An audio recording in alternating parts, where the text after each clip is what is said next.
ბოლნისის მუნიციპალიტეტში კვლავ აქტიურად მიმდინარეობს ინფრასტრუქტურული პროექტების განხორციელება. აღმაშენებლის ქუჩა 54-ის მრავალბინიანი კორპუსის სახურავის ასბესტოცემენტის ტალღოვანი ფილები ფოლადის ფურცლოვანი სახურავით იცვლება. მთლიანად კეთდება შიდა კარკასი, ჟოლობები და წყლის სადინარები. არსებულ სახურავს უკვე დიდი ხანია გაუვიდა ექსპლუატაციის ვადა, რის გამოც ნალექის დროს წყლის შეკავება აღარ ხდებოდა. გადახურვის სამუშაოები ქალაქ ბოლნისისა და დაბა-კაზრეთის 7 მრავალბინიან კორპუსში ხორციელდება.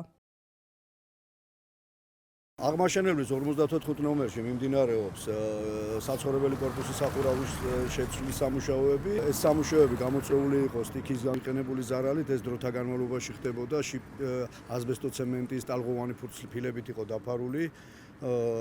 ექსპლუატაციას ვადა თავისთავად გასული ქონდა და ავარიული სახურავი იყო, თუმცა წლების მანძილზე ხან სეტყვით, ხან ხარით მრავალმხრივი დაზიანებები ჰქონდა და ფაქტიურად წყალს ვეღარ იმაგრებდა.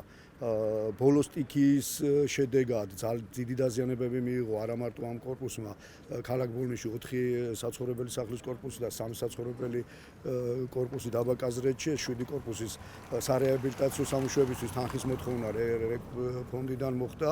9 მილიონზე ლარის მეტის სამუშაოები დაგვაფინანსეს და უახლოეს პერიოდში 7 ახალი გადახურული კორპუსი გვექნება როგორც ბოლნისში, ისე კაზრეთში.